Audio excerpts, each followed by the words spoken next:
At what was supposed to be a celebratory dinner, my son's wife demanded my inheritance for her plastic surgery and a lavish wedding. When I hesitated, she slapped me, right in front of everyone, while my son just sighed. But her hand barely left my cheek before I reached for my phone, ready to reclaim what was truly mine. Hear my story. Like, share, and let me know where you're listening from.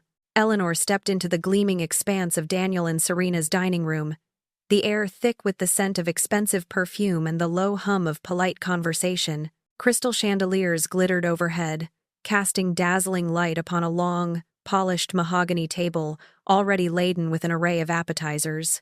Each piece of cutlery seemed to wink with smug satisfaction, reflecting the very sentiment Eleanor sensed emanating from her daughter-in-law, Serena. A faint, almost imperceptible smirk played on Serena's perfectly made-up lips as she spotted Eleanor entering, a calculated gleam in her eyes that made Eleanor's stomach clench. "Eleanor, darling, you made it!" Serena's voice, usually a delicate bell, now possessed a sugary, almost syrupy quality that set Eleanor's teeth on edge. Serena swept forward, embracing Eleanor with a hug that felt more like a delicate trap than a genuine show of affection. "It's so wonderful to have you.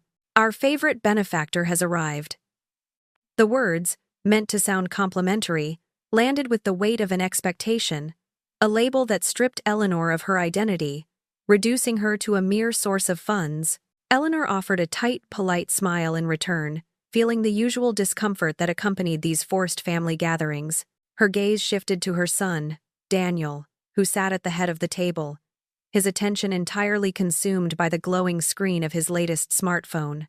He barely glanced up, offering a distracted nod that felt more like an afterthought than a greeting to his own mother. The familiar ache of disappointment, a dull throb Eleanor had grown accustomed to, settled in her chest. His indifference, a stark contrast to Serena's overbearing performance, was almost worse. As guests settled into their seats, Serena tapped a champagne flute with a silver spoon, drawing everyone's attention. "My dearest friends," she began, her voice radiating an artificial warmth. "Tonight, we have a very special reason to celebrate.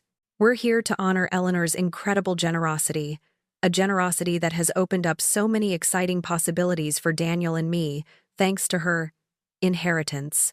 A ripple of murmurs went through the room. Eleanor felt a hot flush creep up her neck. Every eye in the room seemed to turn towards her, not with warmth or admiration, but with a scrutinizing curiosity. She felt exposed, as if she were a prize cow being evaluated at auction, her worth measured solely by the contents of her recently acquired funds. The polite, expectant smiles of the other guests, all carefully curated socialites and business associates, felt like judgment. It wasn't a celebration of family, but a public assessment of her wealth. Serena, completely unfazed by Eleanor's obvious discomfort, continued, her voice rising in pitch with theatrical excitement. "And tonight, we wanted to share our plans. First, to truly embrace our future, I believe it's time for a little personal refinement. We're talking about a complete transformation. I'll need exactly $45,000 for my plastic surgery." She paused, letting the number hang in the air, before delivering the next blow. "And of course, our beautiful, lavish vow renewal at the Ritz-Carlton, a true symbol of our enduring love and our status. That will be $200,000. Eleanor stared, speechless. The numbers spun in her head, absurd and audacious. $45,000 for cosmetic surgery, $200,000 for a second wedding, a vow renewal at that when their first had been a quiet courthouse affair. It was an exorbitant sum, requested with such casual entitlement. It was then that Daniel finally looked up from his phone, his expression suddenly animated. "Exactly, Mother," he interjected, a flicker of irritation in his eyes that Eleanor recognized as his signature impatience. "Our first wedding was rushed, undignified. We deserve a celebration worthy of our status, not some drab courthouse signing. Serena and I, we have a certain image to uphold." His words were a knife twist, dismissing their initial wedding, a moment Eleanor had tried to cherish, as something beneath them. Eleanor found her voice, a mere whisper against the opulent backdrop. That's a lot of money, Serena. Daniel. Serena's saccharine smile vanished instantly, replaced by a harsh, cutting glare. Money you have, Eleanor, she snapped, her voice suddenly sharp, devoid of its earlier sweetness. Don't pretend you don't. It's sitting there, doing nothing. The accusation stung. Eleanor had only recently inherited a substantial sum, a legacy from a distant relative she barely knew. It had been a shock, a sudden, overwhelming responsibility, not a windfall to be carelessly tossed aside. I'm trying to be sensible with it, Eleanor began, attempting to inject a modicum of reason into the conversation. It's a large sum, and I have responsibilities, future plans. Serena cut her off, her voice laced with venom. Responsibilities? Future plans? Eleanor, don't be selfish. That money isn't even really yours in the way you earned it. You didn't work for it. You didn't deserve it. It just fell into your lap. The words were a brutal assault, stripping Eleanor of any right to her own inheritance, and by extension, her dignity. She felt a surge of indignation, a burning desire to retort, to defend herself against this outrageous claim. But before she could articulate a single word, Serena's hand, adorned with a sparkling diamond ring, shot out. A sharp, stinging slap cracked across Eleanor's cheek. The sound echoed in the sudden, stunned silence of the dining room. Eleanor's head snapped sideways, the impact jarring her to her core. Her cheek burned, a fiery imprint left by Serena's palm. She stood frozen, the shock of the physical assault rendering her utterly speechless. A collective gasp swept through the room, followed by an unsettling quiet. But in that silence, Eleanor heard something else. A few stifled giggles from some of the younger guests, and then, unmistakably, Daniel's irritated sigh. He didn't move. He didn't speak. He simply seemed annoyed by the disruption. Serena, her eyes blazing with cold fury, leaned in close to Eleanor, her voice a chilling whisper that carried clearly in the stillness. You already got the inheritance. Now pay for my surgery and our wedding. The pain on Eleanor's cheek was secondary to the crushing weight of betrayal and the icy realization of her son's utter indifference. The shock slowly gave way to a cold, hard resolve. This was it. This was the final, unforgivable insult. Without a word, her hand, trembling slightly, moved to her purse. She found her phone, her fingers fumbling with the screen. She didn't look at Serena, or Daniel, or any of the gaping guests. Her focus narrowed, sharpened by a simmering rage that had finally reached its boiling point. She pressed a familiar contact, holding the phone to her ear. It rang twice before a professional, calm voice answered. Sarah Davies. Sarah. Eleanor's voice was firm, steady despite the tremor in her hand. I need you to come to Daniel's apartment. Immediately. Bring the papers. All of them. The silence that followed Eleanor's firm instructions to her attorney, Sarah Davies, was palpable. The boisterous energy of the dinner party had evaporated, replaced by a thick, suffocating tension. The few guests who had snickered earlier now looked uncertain, their faces a mixture of confusion and a dawning understanding that something significant had just shifted. All eyes were on Eleanor, no longer the benefactor but a woman who had just drawn an unexpected, formidable line. Serena, her face a mask of disbelief and anger, finally broke the quiet. Who was that? She demanded, her voice losing its earlier edge of confident superiority, now tinged with a tremor of uncertainty. What are you doing, Eleanor? Eleanor met Serena's furious gaze, her own eyes steady and unwavering. The sting on her cheek was a constant reminder, a searing brand of the disrespect she had endured. That, Eleanor replied, her voice calm and clear, cutting through the stunned silence, was my attorney, Sarah Davies. The statement hung in the air, a declaration of war cloaked in polite diction. Serena's mouth opened and closed, no words coming out. Her perfectly coiffed composure visibly fractured. She shot a bewildered look at Daniel, who merely shrugged, his eyes wide with a sudden, dawning fear. The next 20 minutes stretched into an excruciating eternity. The lavish meal remained untouched. Serena, her bravado completely deflated, retreated to the kitchen, ostensibly to check on something. But Eleanor knew it was a retreat, a desperate attempt to regain her composure and strategize. The clatter of pots and pans, a nervous, erratic rhythm, punctuated the heavy quiet. Daniel, meanwhile, stared blankly at his plate, idly picking at a piece of asparagus, his usual confident demeanor replaced by an unsettling passivity. The guests exchanged awkward glances, their whispered conversations dying out completely. Eleanor, however, was no longer present in the opulent dining room. Her mind had retreated, not into anger, but into a quiet contemplation of the past. She thought of Arthur, her late husband.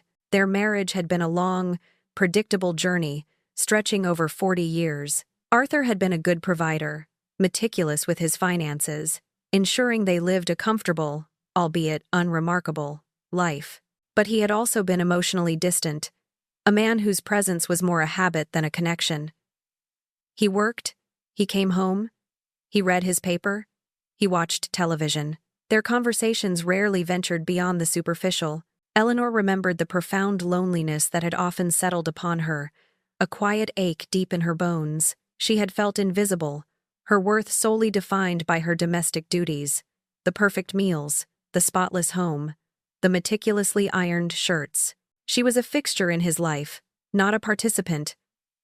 She often felt like a carefully maintained piece of furniture, essential to the household but rarely acknowledged for her own thoughts or feelings. Arthur had been kind in his own way, but his kindness was born of obligation, not intimacy. 3 years prior, Arthur had died peacefully in his sleep. His passing had brought a complex mix of grief and, surprisingly, a profound sense of relief.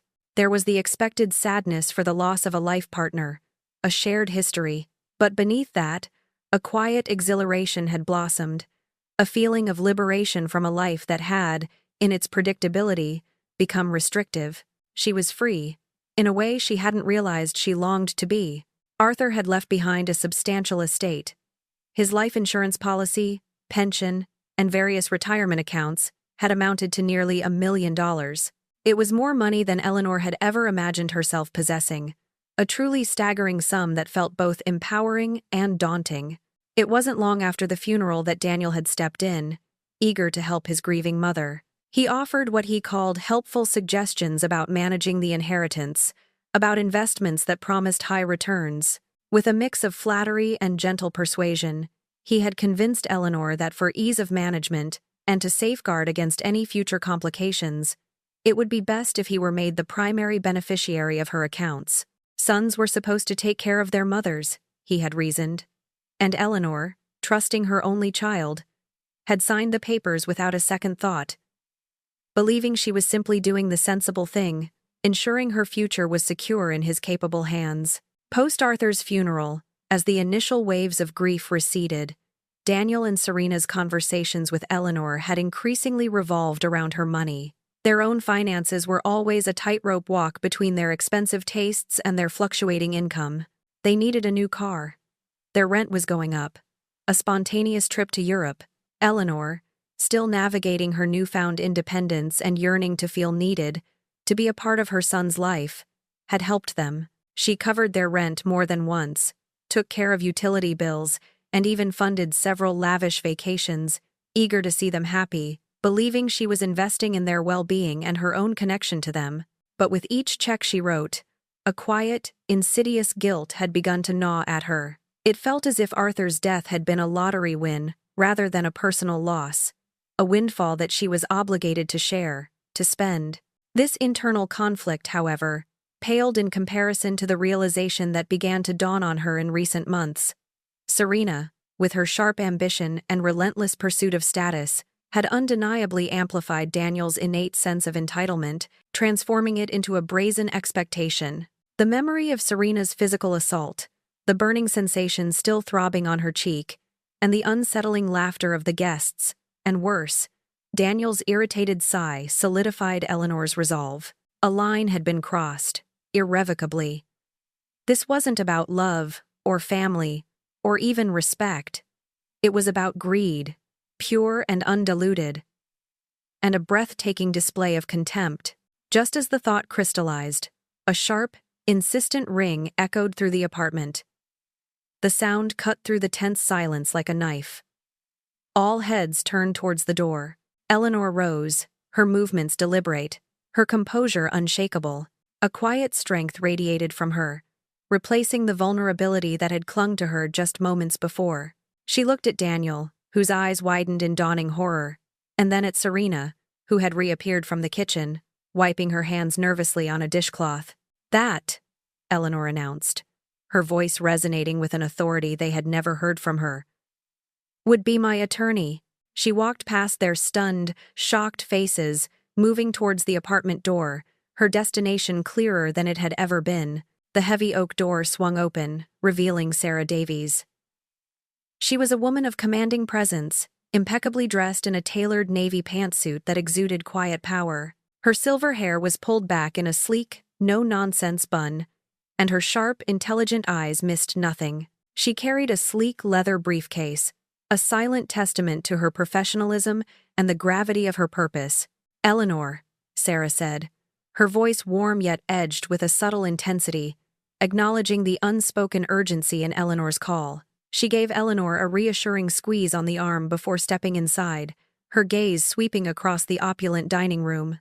Her eyes, cool and assessing, took in the stunned faces of Daniel and Serena, the rigid postures of the remaining guests, and the palpable tension that still hung in the air. The awkward silence, thick enough to cut with a knife, was all the information Sarah needed. She extended a hand towards Daniel and Serena, her demeanor polite but firm. "Good evening. I'm Sarah Davies, Eleanor's attorney." She paused, letting her title sink in. "Eleanor has asked me to join you this evening to discuss certain inheritance matters." Daniel, his face still pale from the shock of Eleanor's phone call, quickly found his voice, a strained attempt at authority. "This is a family matter, Miss Davies. We don't need lawyers involved. We can sort this out amongst ourselves." He tried to project an air of calm, but the tremor in his voice betrayed his unease. Sarah's lips curved into a faint, almost imperceptible smile. "Oh, but you do," she replied, her tone gentle but unwavering. There was a quiet finality in her voice that brooked no argument. With practiced efficiency, Sarah unlatched her briefcase and placed it on the pristine dining table.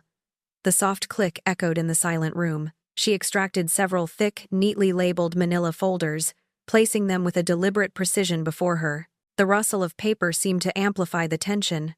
"Eleanor called me earlier this evening," Sarah began, her gaze resting briefly on Serena, "to clarify certain misconceptions about her financial situation.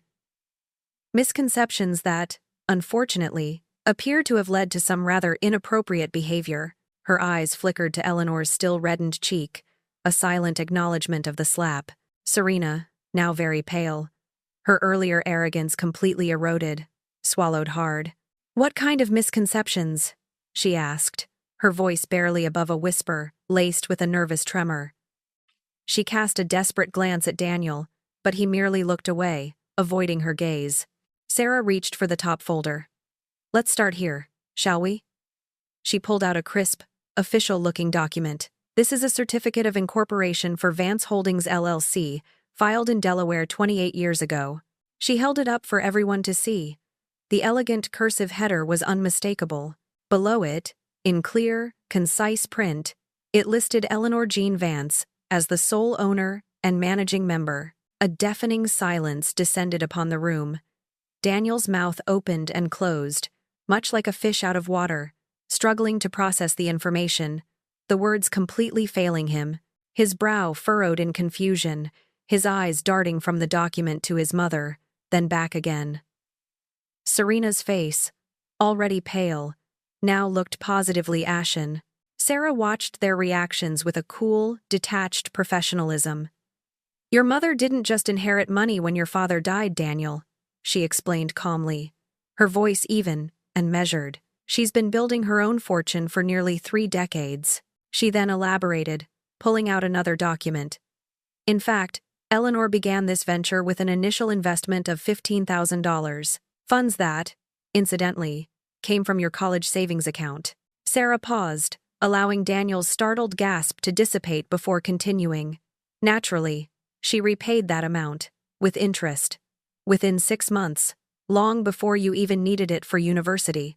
Eleanor, Sarah added, using that initial investment, had bought a small, unassuming apartment building in a working-class neighborhood in Queens for $65,000. And she didn't just manage it, Sarah emphasized, a hint of admiration in her tone. She fixed it up herself.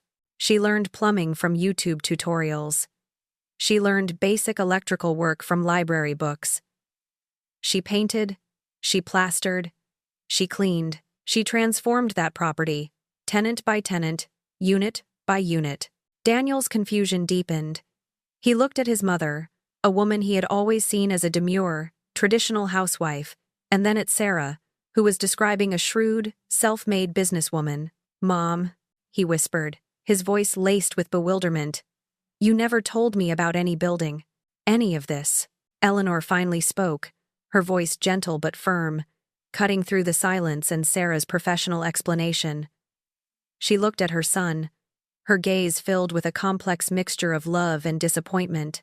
"You never asked, sweetheart," Sarah continued, her voice clear and authoritative, filling the stunned silence that followed Eleanor's gentle but pointed remark. From that first apartment building, Eleanor reinvested every penny of profit.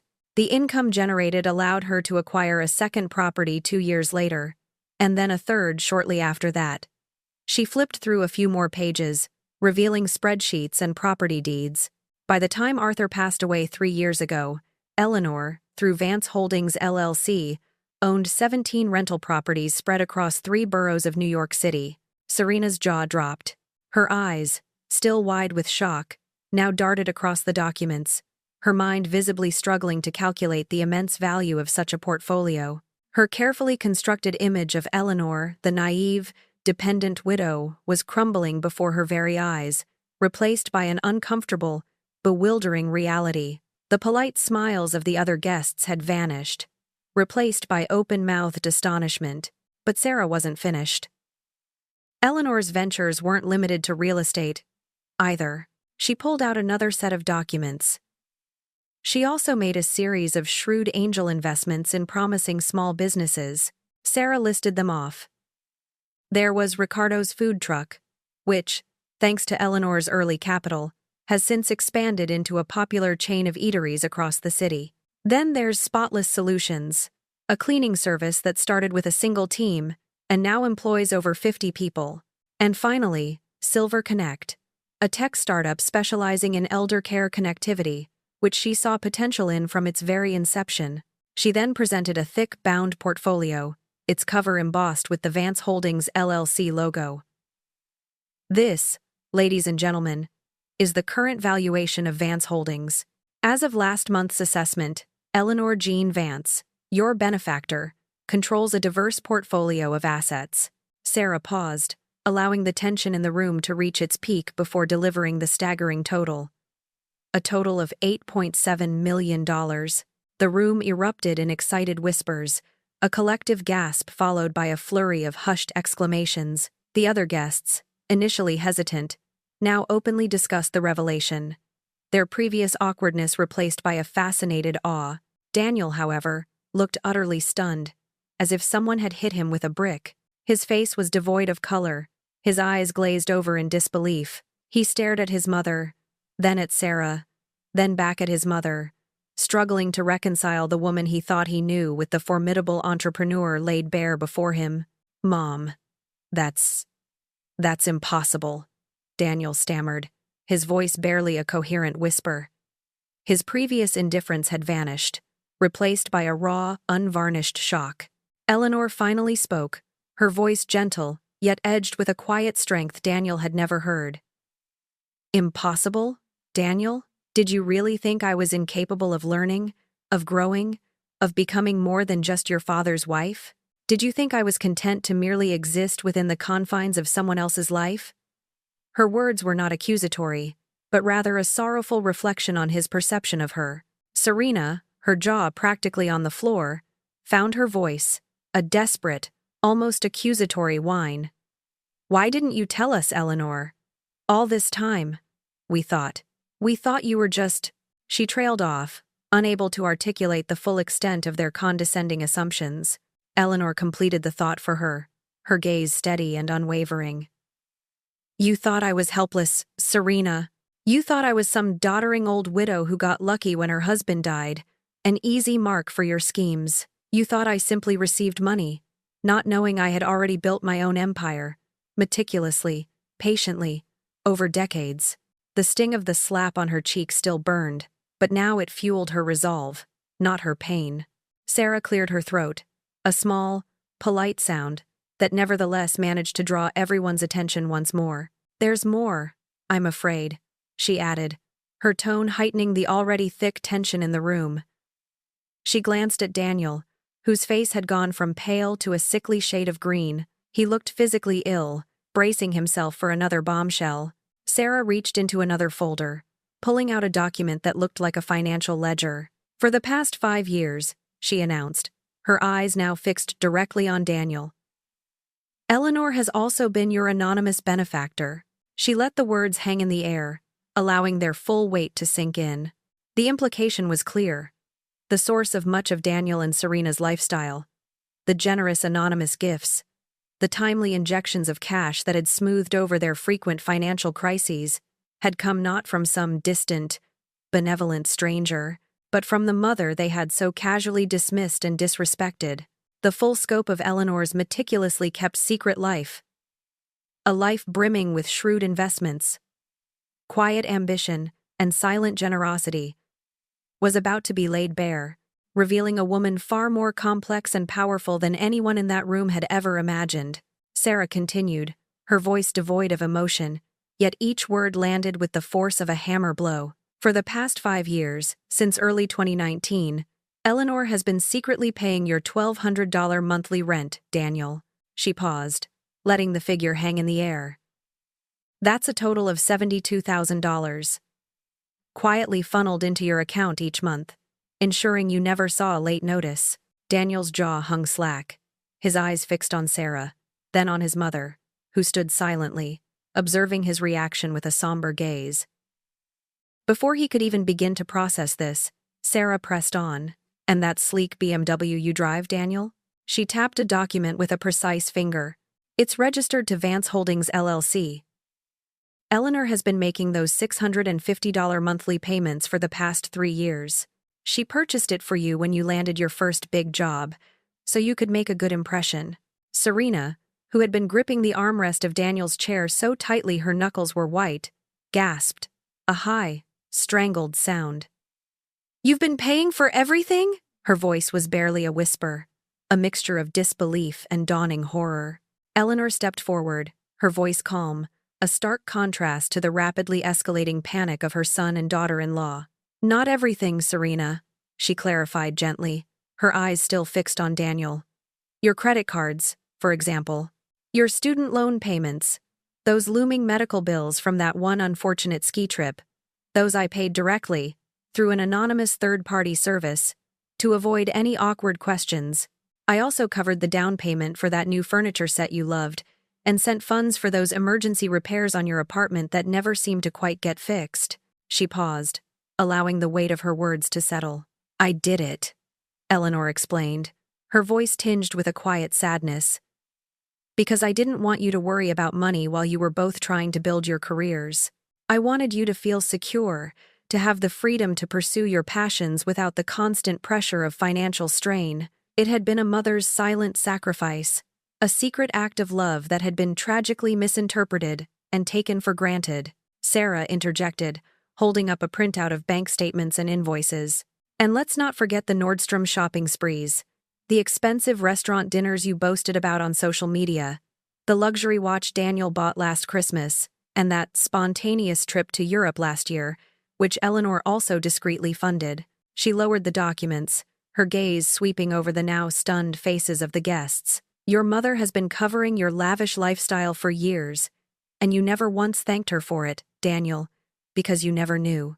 You simply assumed it was your own ingenuity, your own hard work, or perhaps just luck, that kept you afloat. The gravity of these revelations settled over Daniel and Serena like a heavy, suffocating fog. The opulent dining room, moments ago a stage for their entitlement, now felt like a gilded cage, trapping them in the suffocating truth of their financial dependence. Daniel slumped in his chair, his shoulders hunched, his previous arrogance utterly shattered. "Why?" he whispered, his voice broken, a raw edge of pain and confusion in it. He finally looked up at his mother, tears welling in his eyes. "Why didn't you tell me any of this?" "Mom?" Eleanor walked over to him, her movements slow and deliberate. She placed a hand gently on his shoulder, a gesture she had used countless times when he was a child, comforting him, guiding him. "Because I wanted you to feel independent, Daniel," she replied, her voice soft but unwavering. "I wanted you to believe in yourself. I wanted you to experience the pride of earning your own way, even if I was silently providing a safety net. I thought I was giving you the gift of confidence, of self-reliance." Tears streamed down Daniel's face now, blurring his vision. I thought I was successful," he confessed, the words ripped from him, laced with a crushing realization. Eleanor squeezed his shoulder, her voice tinged with a quiet, sorrowful firmness. "You are successful, sweetheart. You're intelligent, charming, and capable. But not successful enough to treat me the way you have been. Not successful enough to assume my worth, or my generosity, or my very presence could be taken for granted, and certainly not successful enough to tolerate the disrespect I've received tonight." With a decisive snap, Sarah closed the thick portfolio of Eleanor's financial empire. She then pulled out a final, single-page document, its stark simplicity, a chilling contrast to the preceding volumes. Her gaze, cold and unyielding, fixed on Daniel and Serena. "Eleanor has made some significant decisions tonight," Sarah announced, her voice resonating with an unshakable authority. "Regarding changes to her financial arrangements with both of you. These changes are effective immediately." She held up the document. "As of this moment, all support payments will cease. The lease for this apartment, currently paid for by Vance Holdings, will not be renewed at the end of its term next month. Furthermore, the payments for the BMW will stop as of tomorrow. The vehicle will be reclaimed by Vance Holdings within 72 hours. The room plunged into a stunned, absolute silence, far deeper and more chilling than any before. The silence of absolute finality. The absolute silence following Sarah's pronouncements was shattered by Serena, her composure, already frayed, completely unraveled. "You can't do that," she cried out, her voice sharp with rising panic, a desperate edge that bordered on hysteria. "We have expenses, obligations. What about our lifestyle? My surgery? The Ritz?" She looked frantically between Eleanor and Daniel, as if begging for someone to intervene. Eleanor met Serena's panicked gaze with a calm, unwavering stare. Her voice, though soft, carried an undeniable steel. "You have jobs, Serena. Daniel, you also have a job. You're both educated adults. You can figure it out, just like millions of other people do every single day." The simplicity of her statement was devastating in its finality. Daniel, still reeling, finally lifted his head, his face streaked with tears. "Mom, please," he pleaded, his voice choked with emotion. "I know we messed up tonight. We were wrong. Just, please, let's talk about this." His usual arrogance was completely gone, replaced by a raw, desperate vulnerability. Eleanor held up a hand, cutting him off before he could continue. Her expression was one of profound sadness, not anger. "Tonight, Daniel," she began, her voice steady, "was just the culmination. It was the endpoint of 5 years of taking me for granted. 5 years of whispered demands for money, of dismissing my opinions, of treating me as an afterthought. And you, Daniel." She turned her gaze fully upon her son, allowed Serena to treat me with continuous disrespect.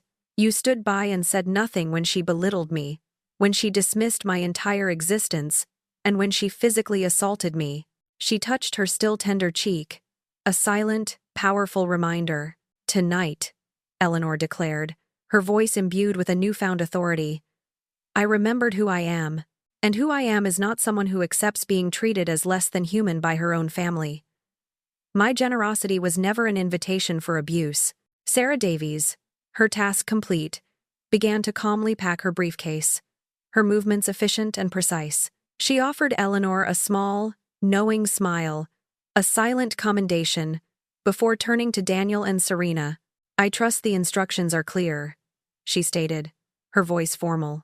If you require further legal counsel, please have your attorney contact me directly. With a final, polite nod to Eleanor, Sarah departed, leaving the stunned pair to face the woman they had so grievously underestimated. Eleanor stood before them, a quiet force of nature, her past patience replaced by an unshakable resolve. The question now, she stated, her voice cutting through the lingering tension. The remaining dinner guests, who had watched the unfolding drama with a mix of horror and fascination, quickly found their voices, murmuring awkward goodbyes and excuses. They hurried out, eager to escape the suffocating atmosphere, leaving Daniel and Serena alone in the opulent dining room, surrounded by the remnants of a lavish meal and the ruins of their illusions. A heavy quiet settled over them once more. Daniel, after a long, agonizing silence, finally broke it, his voice still hoarse with emotion. "Mom, can we really talk about this?" He looked up at her, his eyes red-rimmed and pleading. Serena, for the first time Eleanor could ever remember, seemed truly humble, her usual sharp edges blunted by shock. "Everything. I don't understand how we got it so wrong," she murmured, her voice barely audible. Eleanor turned to face them, her expression a mix of sorrow and disappointment. "You got it wrong," she explained, her voice calm and measured, "because you never bothered to look beyond the surface. You saw what you wanted to see. A quiet, unassuming widow. A source of funds. Someone easily manipulated." Daniel lifted his head. "But you let us think," he started, a hint of accusation in his tone. Eleanor interrupted him gently but firmly. "I let you think what was easier for you to believe, Daniel. I thought that by giving you space, by letting you feel independent, you would eventually see me, truly see me, for who I am. I tried to foster your growth, to let you take credit for your achievements. Even when I was the unseen hand, I was waiting for you to value me, not just my perceived resources." Serena, shaking her head in disbelief, finally spoke again. "So, that modest apartment in Queens, the one you always claimed was your place, that wasn't your real home? You've been living there all this time?" Eleanor allowed a faint, almost mischievous smile to play on her lips. "The building in Queens, my dear," she corrected, "is where it all began. And yes, it is my home. Or rather, one of them." She reached into her handbag and pulled out her phone. With a few taps, she brought up a series of photos. "This," she said, holding the screen out for them to see, "is my penthouse apartment. It occupies the entire top floor of that very building. And this," she scrolled to another image, showing a sleek, modern office space with a large conference table, "is Vance Holdings' executive conference room. Also in that building, my real home is a meticulously designed sanctuary, a testament to decades of hard work and careful planning, nestled above the very first investment I ever made." The photos showcased a hidden life of elegance and power, a stark contrast to the unassuming image Eleanor had cultivated. It was a visual confirmation of the empire she had built, a final, undeniable display of the depth of her secret, powerful life. Eleanor scrolled through her phone, revealing photo after photo to Daniel and Serena, each image a piece of the puzzle that was her true life. "Ricardo's restaurant chain?" she said, gesturing to a bustling commercial kitchen filled with chefs in pristine whites. "That's mine. Spotless Solutions cleaning service, which now operates across 5 states, also mine. And Silver Connect, the tech startup? Vance Holdings is the majority shareholder." She put her phone down, her gaze sweeping over their stunned faces. "I've been deeply involved in every one of these ventures, working tirelessly for decades. I learned financials, market analysis, contract negotiation. I taught myself everything I needed to know, from the ground up." Serena's eyes widened in realization. "You always used to say you were busy, or had appointments when we asked you to come over," she murmured, a flicker of genuine understanding in her eyes. "We thought you were avoiding us, or just spending time on your hobbies." "You were working," Eleanor nodded simply. "Indeed." She picked up her phone again, showing them more images.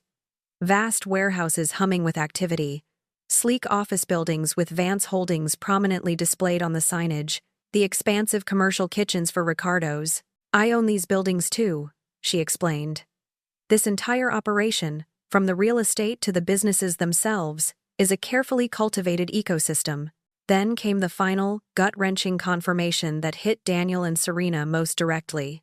"And this building," Eleanor said, gesturing around their opulent dining room, "the entire 36-unit apartment complex you live in? That's also mine. I bought it 5 years ago for $3 million and put another $1 million into renovating it. You're living in one of my units, unaware that your landlady was your own mother." The scale of her empire was truly breathtaking. "As of today," Eleanor stated, her voice calm and factual, "I own 7 apartment buildings, 12 commercial properties, and hold significant stakes in 15 different businesses. This isn't just an inheritance, Daniel. This is a lifetime's work." Daniel, utterly overwhelmed, buried his face in his hands. "Why, Mom? Why didn't you tell me any of this?" The question was a broken whisper, filled with genuine bewilderment. Eleanor reached out, gently touching his arm.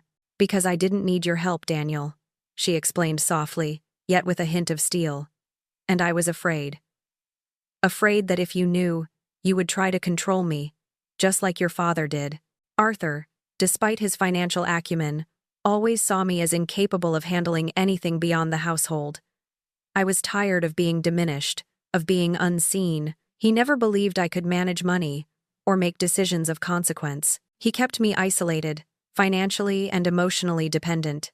Her voice hardened slightly. "His death, as painful as it was, finally gave me the chance to prove my capabilities, to myself, more than anyone. And as it turns out, those capabilities were quite a lot." Serena, now with tears streaming down her face, looked truly contrite. "We treated you terribly, Eleanor," she admitted, her voice thick with remorse. "Yes, you did," Eleanor confirmed, her expression unreadable. There was no triumph in her voice, only a quiet, weary acceptance of the painful truth. Serena wrung her hands. "I'm so sorry. For my words. For hitting you." "Are you sorry for the hurt you caused, Serena? Or for losing your meal ticket?" Eleanor asked, her gaze piercing. Serena hesitated, then, with a choked sob, confessed, "Both." Daniel began to pace the opulent room, his mind racing. "This changes everything," he muttered, running a hand through his hair. He stopped, facing his mother, his eyes filled with a new, unsettling fear. "I don't even know if I would have treated you better if I'd known all this, Mom.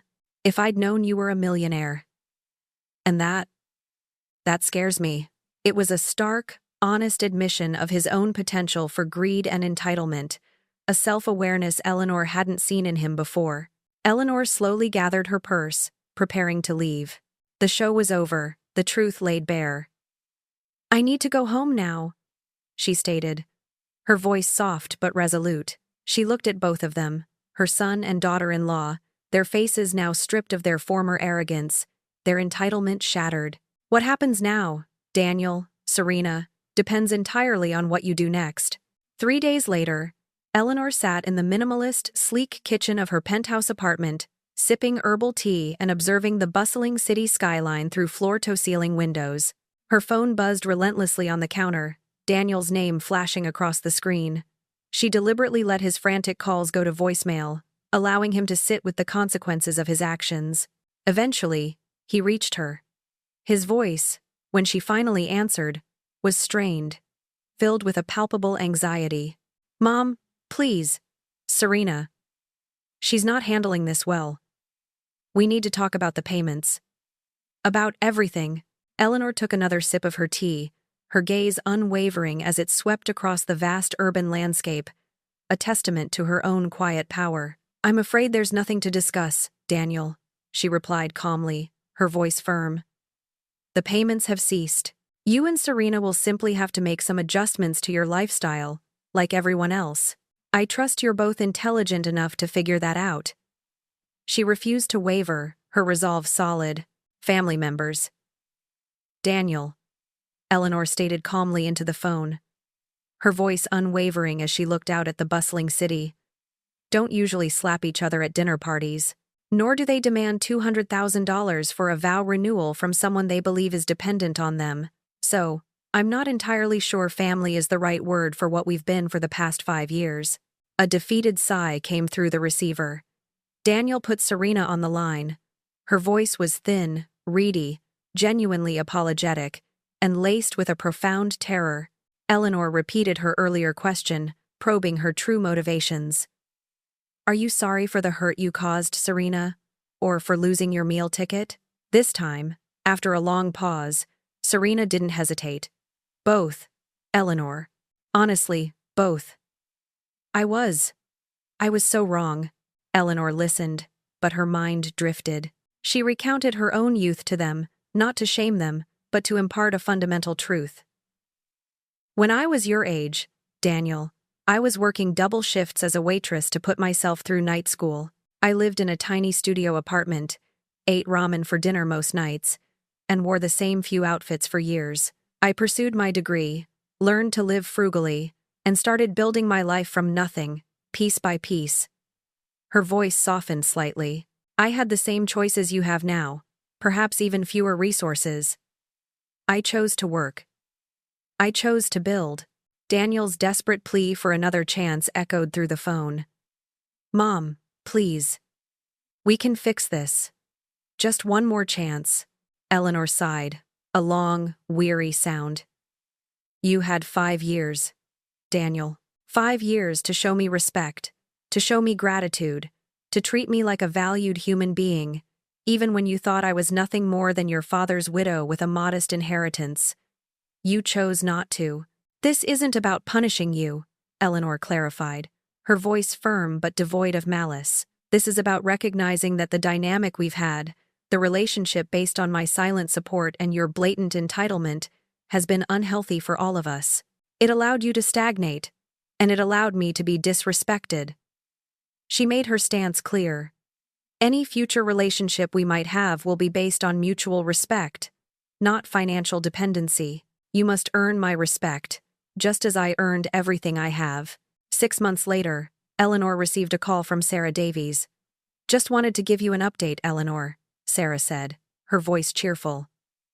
Daniel and Serena moved into Serena's parents' place. Daniel picked up a second job waiting tables in the evenings, and Serena is working part-time at a local boutique. The BMW was returned, and the apartment lease was not renewed. "They're making do," Sarah continued, a note of genuine surprise in her voice. "And Daniel?" "He applied for a promotion at his primary job. Sarah, the branch manager, told me he's demonstrating a complete transformation in work ethic. He's motivated, focused. He told her he wants to prove he could do better, not just for his family, but for himself." Eleanor listened, a faint smile playing on her lips. Their motivations no longer mattered to her in the same way. The chains of obligation and expectation had been severed. She felt lighter, freer, than she had in years. The world, once a small, predictable stage, now felt expansive and full of possibilities. 2 weeks after Sarah's call, Daniel visited Eleanor at her penthouse. He arrived alone. He looked thinner, a little tired, but also, paradoxically, more solid, more grounded. The desperate, entitled glint in his eyes had been replaced by a humble, almost chastened look. The meticulously curated designer clothes were gone, replaced by a simple, well-maintained suit. He didn't immediately launch into apologies or pleas. He sat quietly for a moment, taking in the breathtaking view from Eleanor's living room, a view that spoke volumes of a life he had never known his mother possessed. Finally, he spoke, his voice low and heartfelt. "Mom," he began, "I'm so sorry.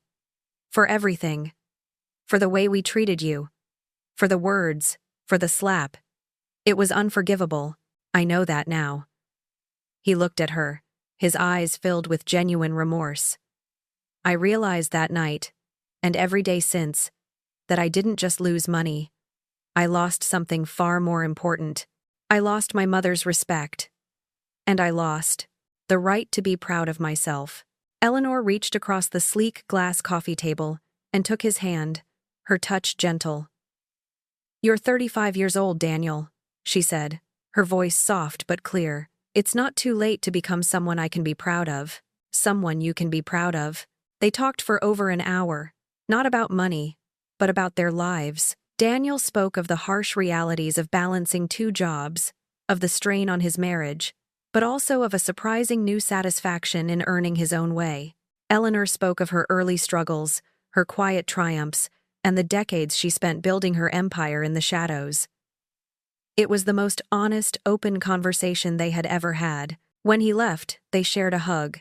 It was a tentative embrace, still a little awkward, but filled with a new, fragile hope. It wasn't the easy, unconditional hug of a child, but the more complex, earned embrace of two individuals finding their way back to each other, on new terms. As Eleanor watched the sunset paint the sky in fiery hues, casting long shadows over the city, she felt a profound sense of freedom. She had reclaimed her self-worth, her independence, her voice. The journey had been painful, but the destination was liberation. Regardless of what path Daniel chose next, she knew she would thrive, confident in the empire she had built, and more importantly, confident in the woman she had become.